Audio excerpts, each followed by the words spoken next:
Boa noite, pessoal de controle de automação, tudo bem com vocês? Estamos hoje aqui na aula 21, que é a programação ladder. Vamos falar um pouquinho sobre o conceito de programação antes de a gente se aprofundar nessa linguagem, ok? Então vamos lá.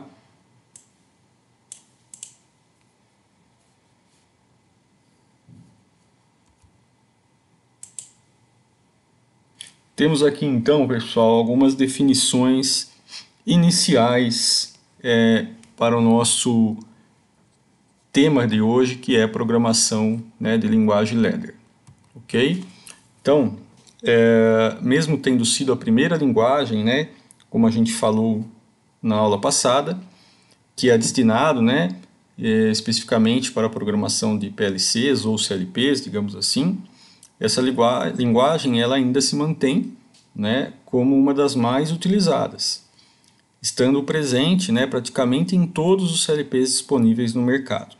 Então, por ser uma linguagem gráfica, né, baseada em símbolos semelhantes aos encontrados nos esquemas elétricos, ao qual a gente viu lá no segundo módulo, contatos, bobinas, né, as possíveis diferenças existem entre os fabricantes de PLCs, né, ou CLPs.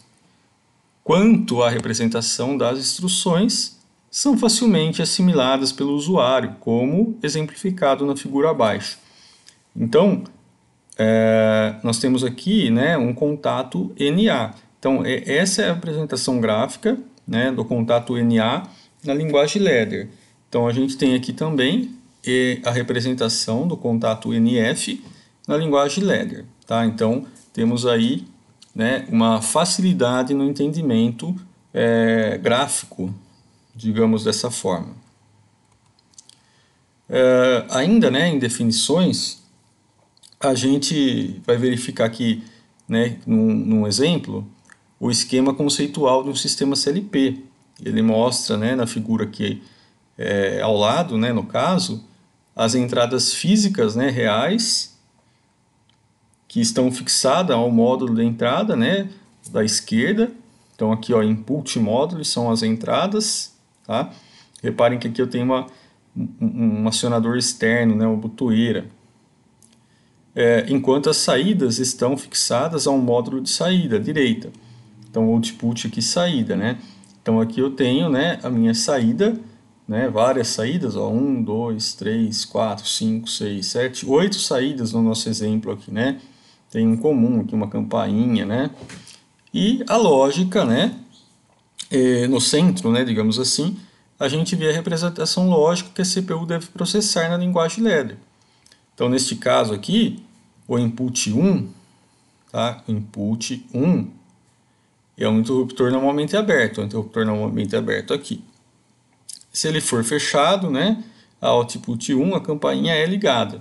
Então, o que acontece? Se eu apertar aqui a minha entrada, né, no output 1, ele vai processar a minha lógica, vai fechar esse contato, vai acionar essa bobina, que por sua vez é essa saída. E assim a gente vai ter aqui, né, essa campainha tocando, ok? Então, a entrada, processamento e saída.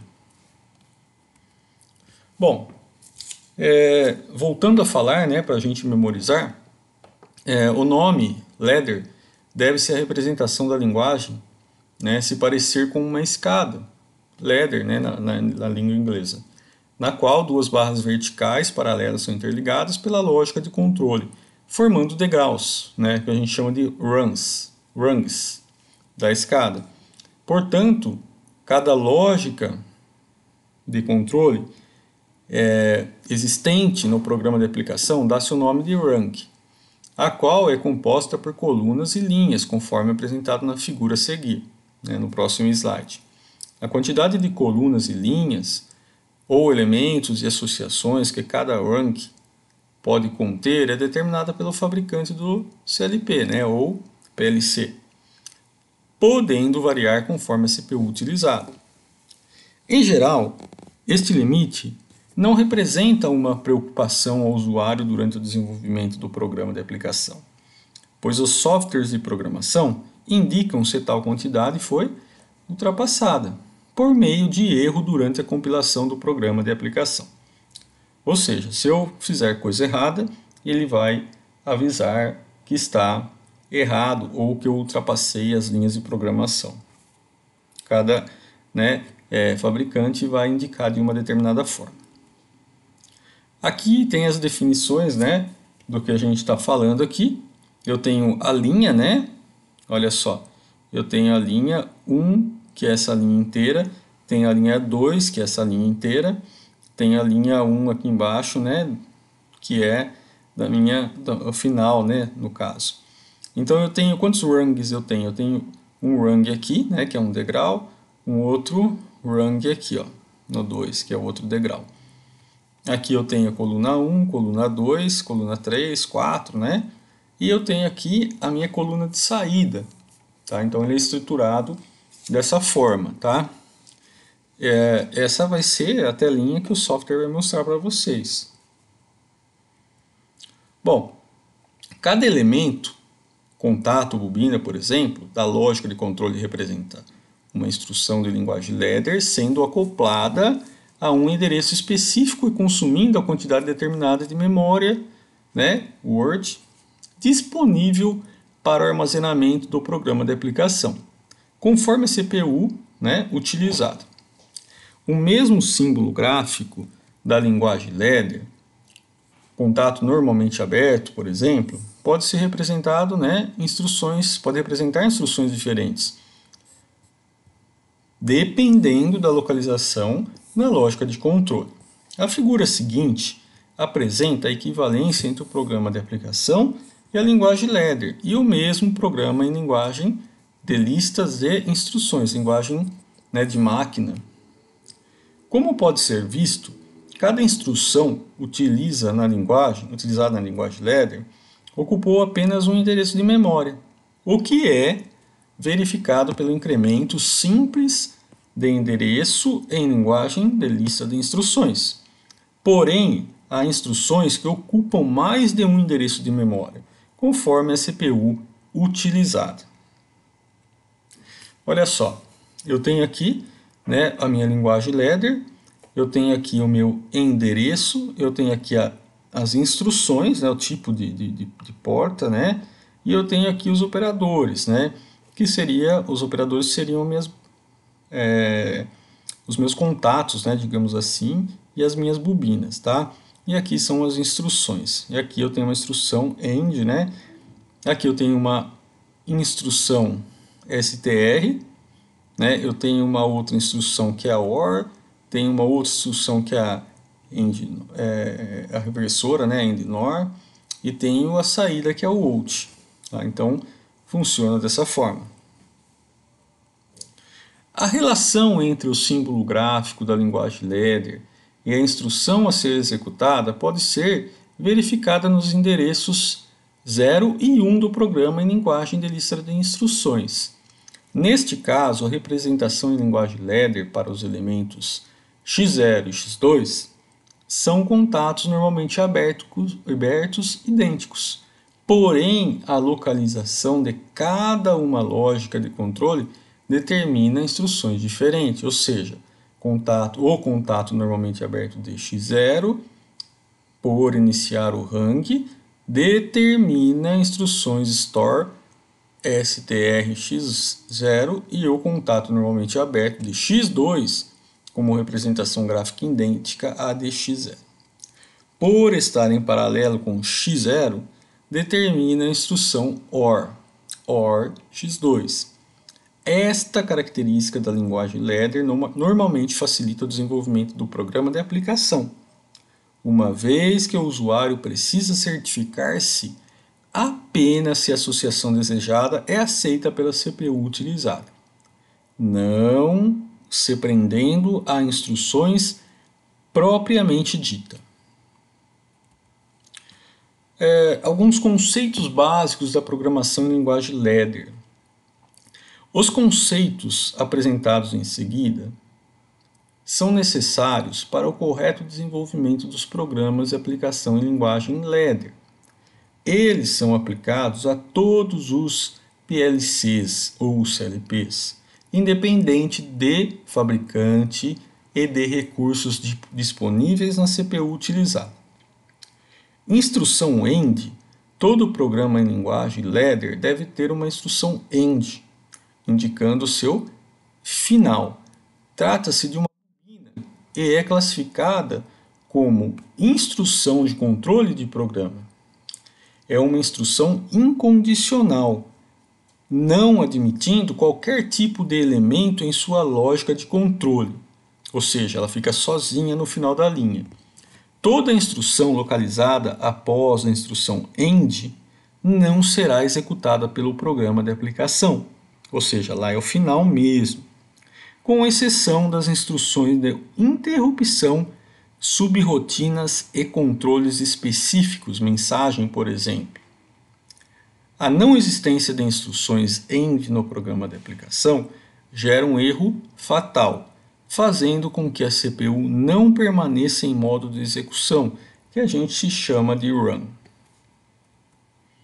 Então está aqui, né, obrigatoriamente a instrução END no final, né? Eu tenho que ter, posso ter várias linhas aqui, mas no final tenho que ter a instrução END. Para quê? Para ela dizer para o CPU que ali é o final do programa, para que ele fique, né, ligado. Bom, ainda em conceitos, vamos falar um pouquinho de corrente lógica fictícia. Para que uma bobina ou outro elemento de saída, temporizador, contador ou bloco de função, por exemplo, seja acionado, né, ou seja, a instrução executada, faz-se necessário energizá-la logicamente. Assim, utiliza-se o conceito de corrente lógica fictícia, ou seja, supondo que entre as barras verticais que sustentam toda a lógica de controle haja uma diferença de potencial.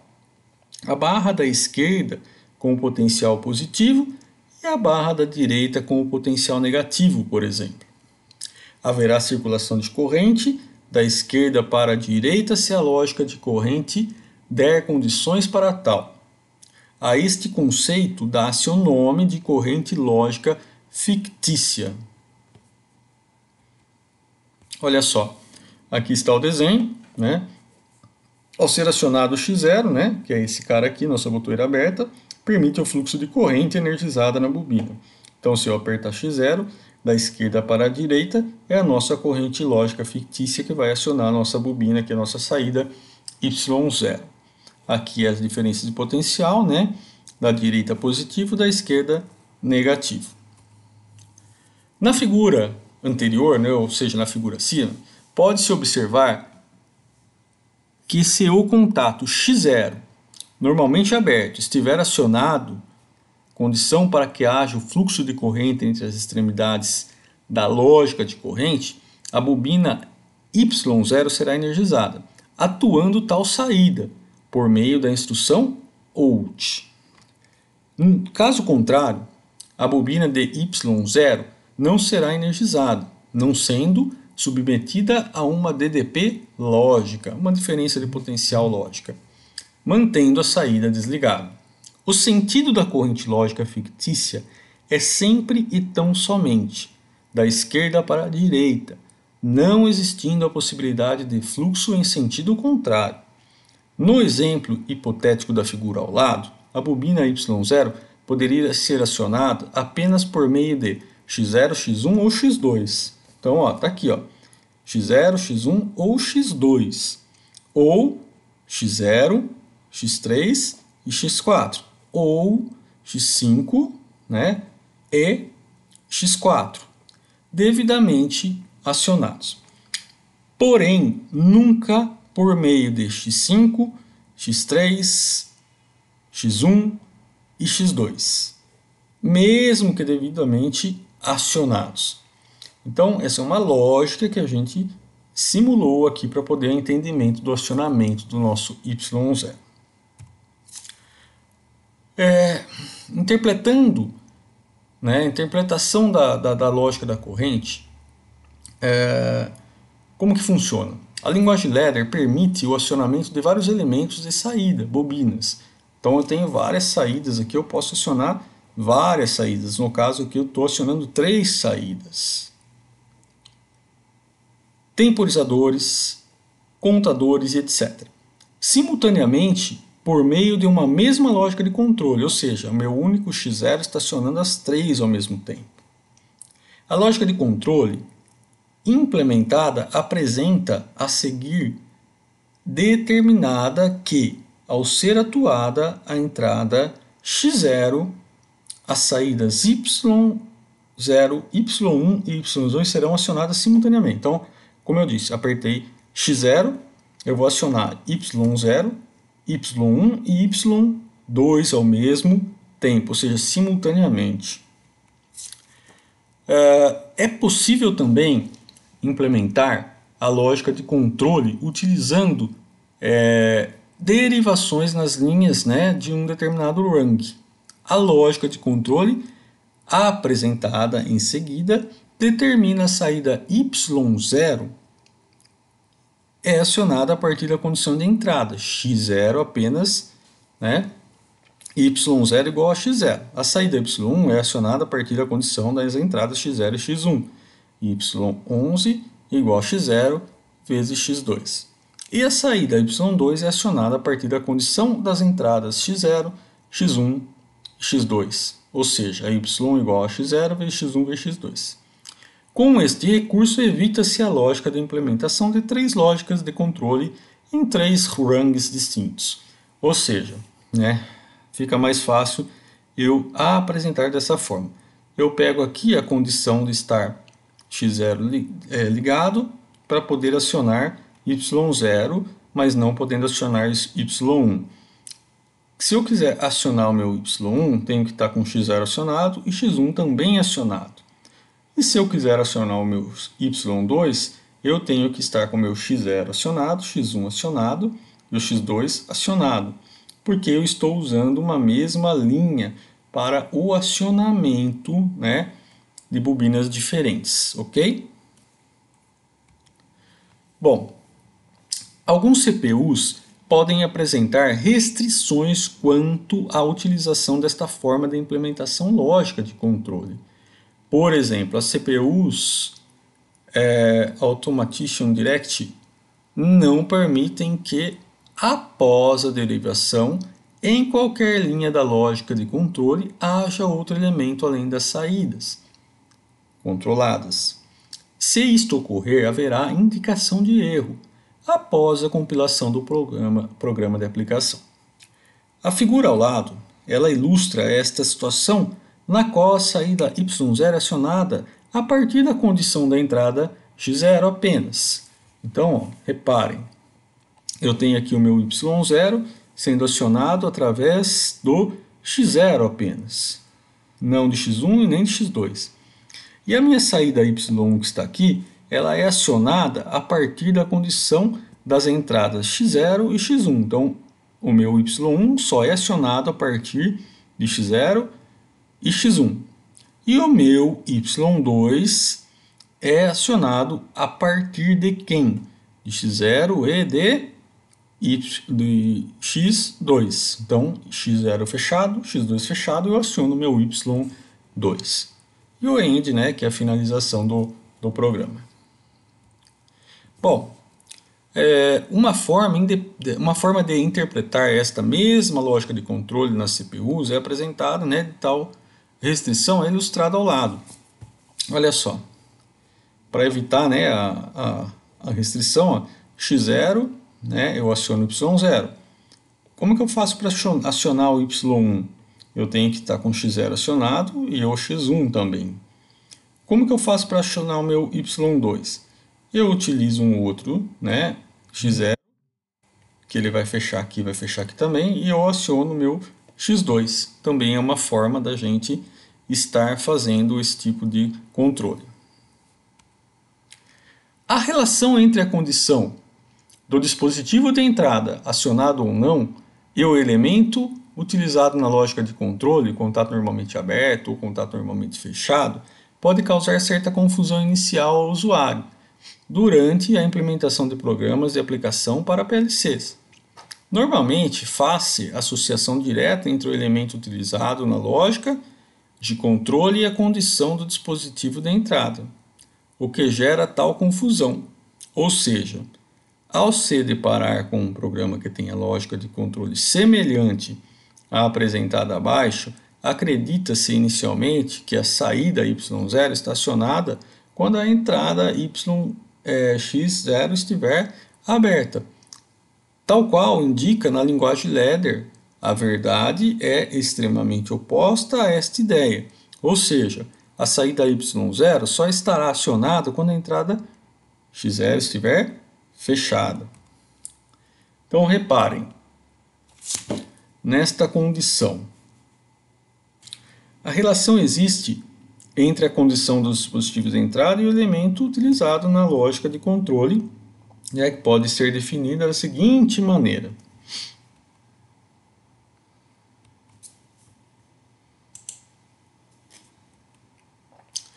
Se o dispositivo de entrada estiver fechado, ponto de entrada, tabela de imagem das entradas igual a 1, o elemento utilizado na lógica de controle é atuado. Ou seja, o contato normalmente aberto torna-se fechado, dando condição ao fluxo de corrente lógica fictícia. E o contato normalmente fechado torna-se aberto, impedindo o fluxo de tal corrente. Caso contrário, se o dispositivo de entrada estiver aberto, ponto de entrada, barra tabela de imagem de entrada for igual a 0, o elemento utilizado na lógica de controle mantém seu estado natural ou de repouso, sendo que o contato normalmente aberto permanece aberto, impedindo o fluxo de corrente lógica fictícia. E o contato normalmente fechado permanece fechado, dando condição ao fluxo desta corrente.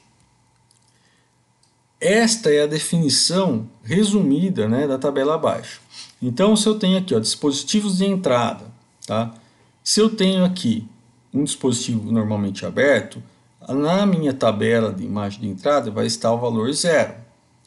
Se eu estiver aqui com o elemento de lógica de controle aberto, a atuação do contato lógico será não e o fluxo de corrente lógica será não. Caso eu esteja com um dispositivo aqui normalmente fechado, a minha tabela de entrada vai ser 1, o meu elemento de lógica de controle vai ser igual a esse, só que a minha atuação do contato lógico vai estar sim e o meu fluxo de corrente vai estar sim, ou seja, vai estar fluindo corrente. E assim acontece também com os contatos normalmente fechados. Conforme visto, independente das características do dispositivo conectado ao módulo de entrada, contato normalmente aberto, contato normalmente fechado, a lógica de controle pode ser implementada com contatos NA ou NF, referenciados ao mesmo ponto de entrada. Por exemplo, a lógica de controle implementada a seguir determina que se x0 for igual a 1, entrada atuada, será acionada a saída y0. Caso contrário, se x0 for igual a 0, entrada não atuada, será acionado a saída y1. Embora cada ponto de entrada, no caso x0, possa ser conectado apenas um tipo de contato do dispositivo de entrada, NA ou NF, a lógica de controle pode ser implementada de tal forma que realize operações distintas, conforme a atuação ou não do dispositivo de entrada. No caso, acionando o y0 ou acionando o y1. Cada ponto de entrada tem apenas um único endereço a ele relacionado, x0, x1 e assim por diante. Porém, pode ser utilizado tantas vezes quanto forem necessárias para a implementação da lógica de controle, ora o contato NA, ora o contato NF, tendo como único limite a quantidade de memória disponível ao armazenamento do programa de aplicação. Ou seja, eu posso repetir x0 sendo aberto ou fechado, porém os endereços deles são diferentes. Então não vou ter problema. Além dos pontos de entrada e saída discretas, há outro elemento, outros tipos de dados, utilizados na implementação da lógica de controle. Embora cada PLC utilize nomenclatura representada gráfica, linguagem ladder, é forma de endereçamento próprias. A equivalência entre os tipos de dados disponíveis em CPUs distintas proporcionará rápida adaptação ao usuário. Os tipos de dados apresentados em seguida referem-se a CPUs, por exemplo, da Automation Direct. Porém, eles estão presentes com as possíveis diferenças citadas acima, na maioria dos CLPs disponíveis no mercado. Temos aí alguns tipos de dados, A gente tem as entradas discretas, tipo de dado, X, e temos as saídas discretas, tipos de dados Y. Vamos falar das entradas discretas. As entradas discretas são identificadas por X, dado tipo X, e cada ponto é endereçado em base octal. X0, X1, X2, X3, 4, 5, 6, 7, X10, X11, X77, 100, X101 e assim por diante. Normalmente estão associados às instruções booleanas de entrada, contatos NA ou NF. Já as saídas discretas, tipo de dado Y, são identificadas por Y, do tipo Y, e cada ponto é endereçado em base octal. Y0, Y1, Y2, Y7, Y10, embora estejam normalmente associadas às instruções booleanas de saída, bobinas de diversas funções, podem ser utilizadas também em instruções booleanas de entrada, contato NA ou NF, conforme necessidade. Na lógica de controle implementada em seguida, pode-se observar a utilização do dado tipo Y associado a uma instrução de entrada, contato NF. Neste caso, a saída Y0 é acionada a partir da condição de entrada X0 e X1. Ou seja, X0 igual a 1 e X1 igual a 0. Caso esta condição não seja satisfeita, a saída Y0 não é associada, mantém-se desligada, ocasionando o acionamento da saída Y1. Reparem, pessoal, se eu tenho aqui X igual a 1, significa que ele vai estar fechado. E se eu tenho X1 igual a 0, significa que ele vai estar fechado. Neste caso, a minha bobina está acionada. Bom, vamos falar um pouquinho também de relés de controle, conhecido também como tipo de dado C. Trata-se de bits internos à CPU, utilizados como relés de controle ou auxiliares. Não têm conexão a dispositivos externos de entrada ou saída. São identificados por C, tipo dado C. E cada relé de controle é endereçado em base octal, C0, C1, C2 e assim por diante. São associados às instruções booleanas de entrada ou saída. A lógica de controle implementada exemplifica a utilização dos relés de controle. Então eu tenho aqui uma saída, conhecida como CO, que é um relé de controle. Tenho aqui uma entrada, que é o meu X0. A partir do momento que eu fechar esse contato X0, eu vou estar acionando aqui a minha saída, que é o meu relé de controle, tipo C.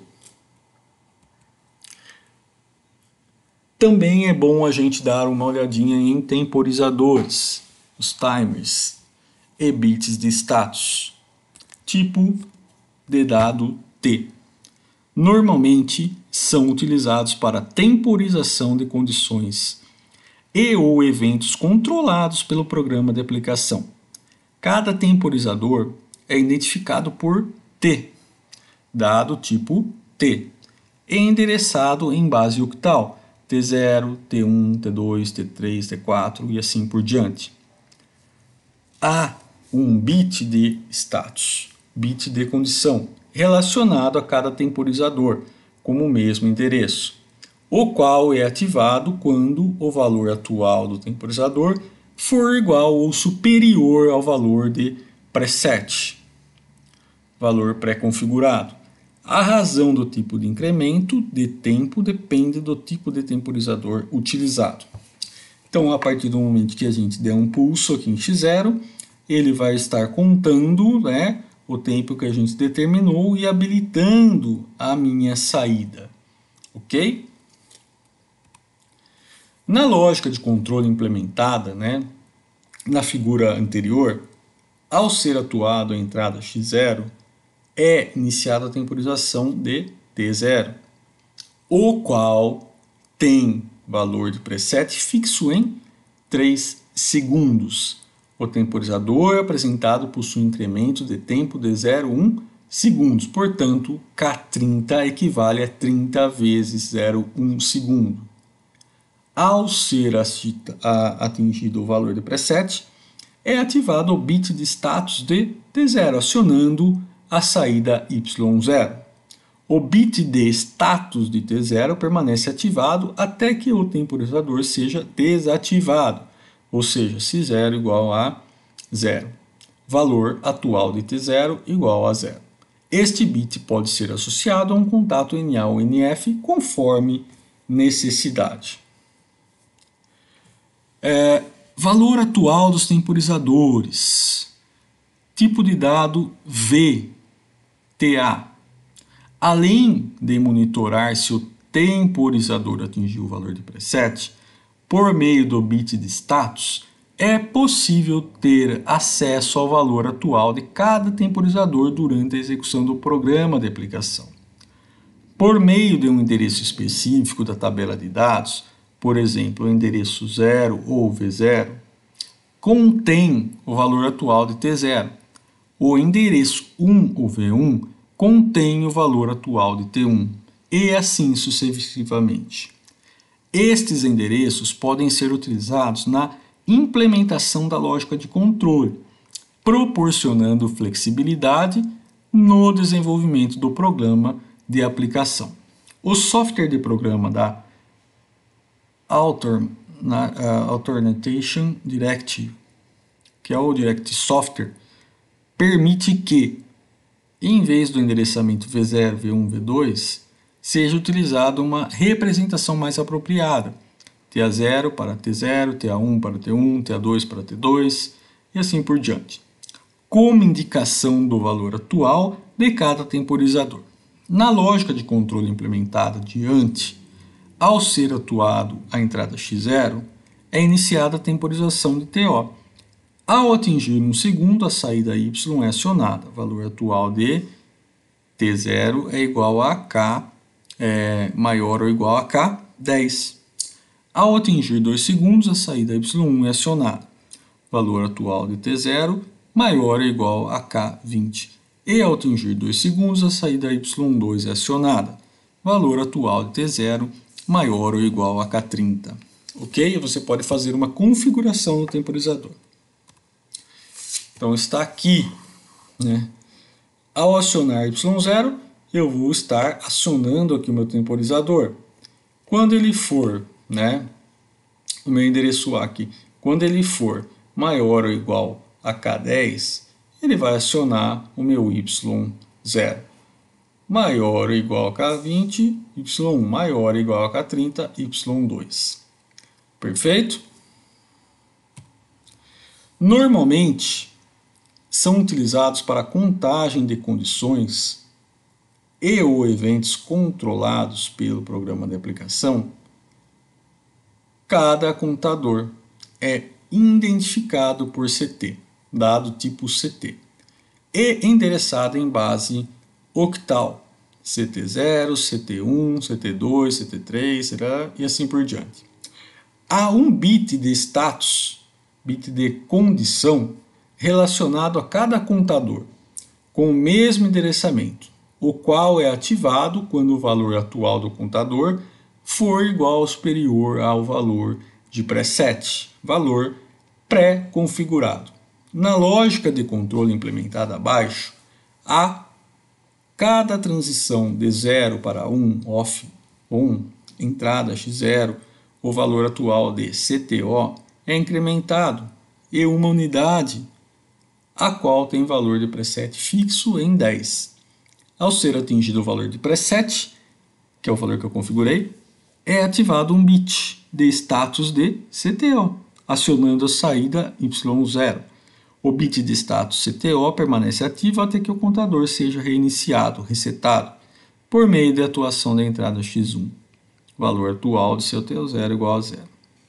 Este bit pode ser associado a um contato NA-NF conforme necessidade. Então eu tenho aqui o meu contador, né? O meu contador ele vai contando até 10. Quando, né, eu enxerguei 10, ele vai mandar, né, fechar aqui o meu contato CTO, né, essa saída vai ser acionada, vai acionar esse contato e vai fazer o quê? Acionar Y0. Então ele é um contador. Imagine que o X1 seja um sensor e vai passando peças, né, até ele chegar no número 10. E assim ele vai acionar a minha saída CTO, que por sua vez vai acionar o meu Y0 para fazer alguma atuação. Ok?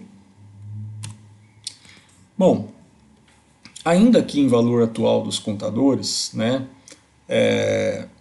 além de monitorar se o contador atingiu o valor de preset por meio de bit de status, é possível ter acesso ao valor atual de cada contador durante a execução do programa de aplicação por meio de um endereço específico da tabela de dados. Por exemplo, o endereço 1000 ou, né, VI 000 contém o valor atual de CTO. O endereço 1001 ou V1001 contém o valor atual de CT1 e assim sucessivamente. Esses endereços podem ser utilizados na implantação da lógica de controle, proporcionando flexibilidade do desenvolvimento no desenvolvimento do programa de aplicação. O software de programação da Automation Direct ou Direct Software permite que, em vez do endereçamento V1, VI 000, VI 001, seja utilizado uma representação mais apropriada. CTA0 para o CTO, CTA1 para o CT1, CTA2 para o CT2 e assim por diante, como indicação de valor atual de cada contador. Na lógica de controle implementada em seguida, a cada transição de 0 para 1 de entrada x1, o valor atual de CTO é incrementada em uma unidade. Ao atingir o valor de contagem igual a 3, a saída YO é acionada, o valor atual de CT0 igual a maior ou igual a K3. Ao atingir o valor de contagem igual a 6, a saída Y1 é acionada, valor atual de CTO0, que é CTO0 maior ou igual a K6. E ao atingir o valor de contagem igual a 9. A saída Y2 é acionada, o valor atual de CT0 igual ou igual maior a 9, maior ou igual a K9. Ou seja, além de fazer a contagem, eu consigo também fazer a contagem até um ponto, acionar uma outra saída, uma contagem até o ponto, acionar outra saída. Olha só, eu posso aqui estar fazendo a contagem, eu vou guardando na memória, né? Se o valor atingiu, né, K3, ele aciona. Se o valor atingiu K6, ele aciona o Y1. Se atingiu K9, ele aciona o Y2. Algumas variáveis, que é o tipo de dado V. São posições de memória de 16 bits, geralmente utilizados para armazenamento ou manipulação de dados e valores. Cada word é identificada por V, dado tipo V, e é endereçada em base octal, V do 2000, V 2001, V 2007 e assim por diante. Em alguns endereços tem funções pré-definidas, como por exemplo, V0 armazena o valor atual de TO, ou V1000 armazena o valor atual de CTO, sendo que a área livre disponível para o usuário é determinada pelo CPU utilizado. Ok? Então eu tenho aqui, né, o meu armazenamento aqui, ó.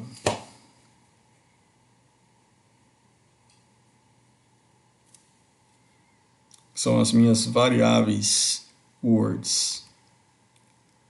Todas as CPU, como exemplo, né, que eu falei a aula toda desse Automation Direct, né, possuem acumulador de 32 bits. Assim, quando necessário, pode-se utilizar instruções duplas que manipulam 32 bits para operar com duas words consecutivas de memória, V2000 e V2001, por exemplo.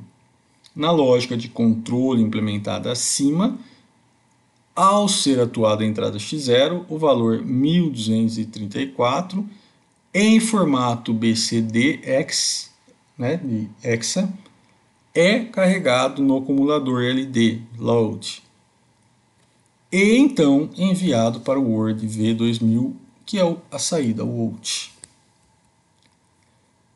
Vamos falar um pouquinho de estágios e bits de status, tipo S.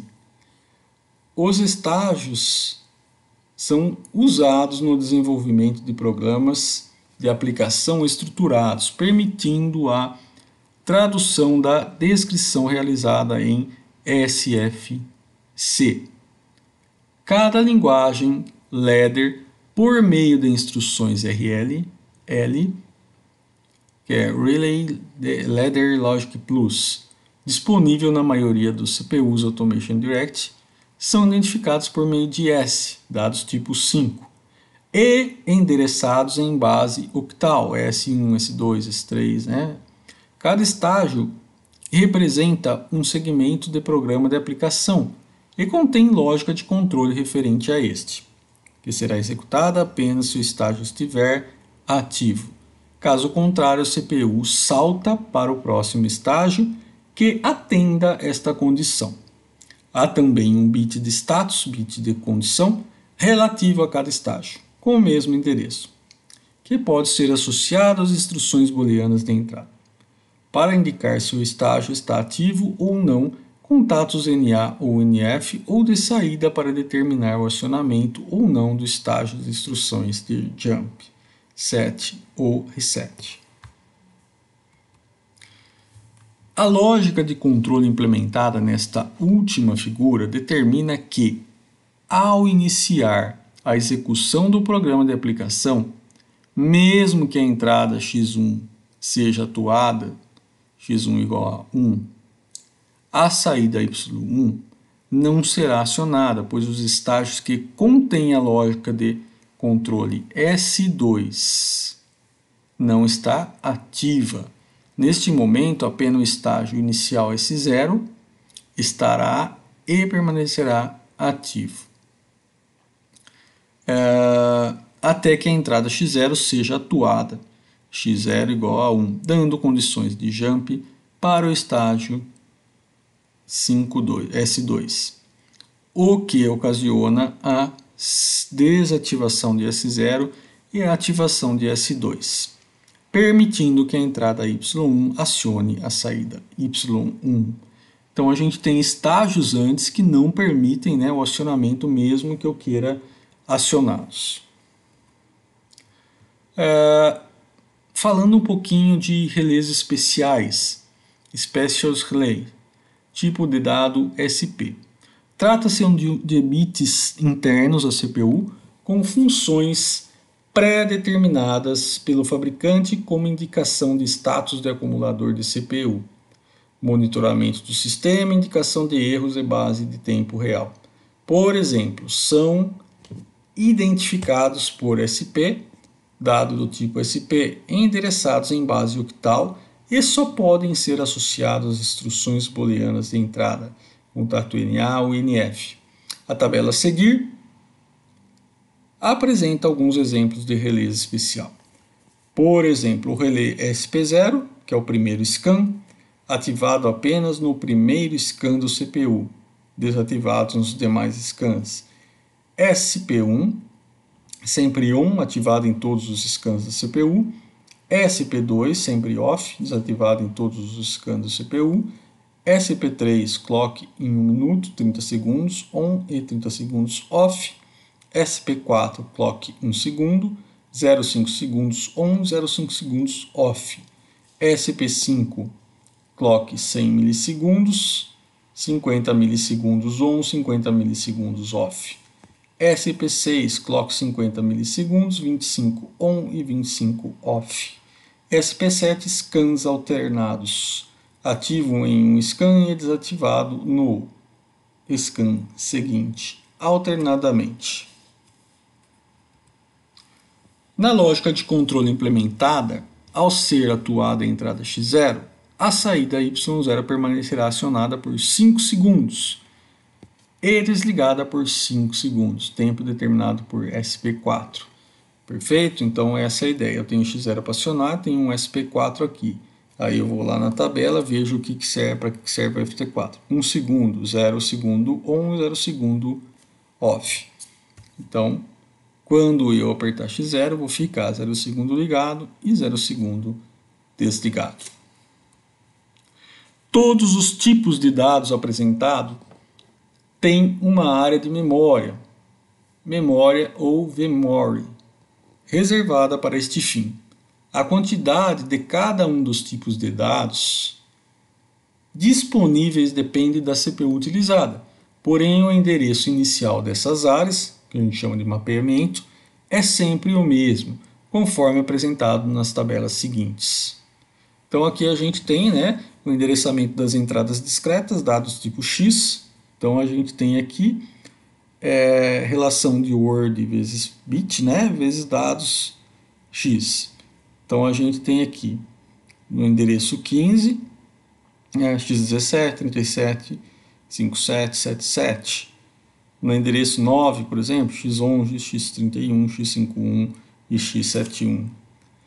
E assim por diante a gente vai com as saídas discretas, com os relés de controle, com o endereçamento dos bits dos temporizadores, dos contadores, dos bits dos estágios, bits de status, que a gente chama.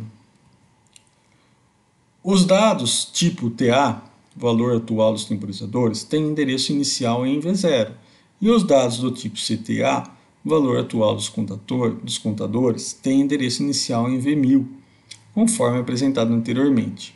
Já os dados do tipo V, Word, têm endereçamento iniciado na CPU utilizada, porém o endereço V2000 é referência para a maioria dos modelos. Bom, pessoal, era isso que eu queria falar para vocês, uma pequena introdução na programação de CLP. É um pouco extenso, mas é necessário a gente dar uma passada por essa teoria. Agradeço a paciência de todos e até a próxima.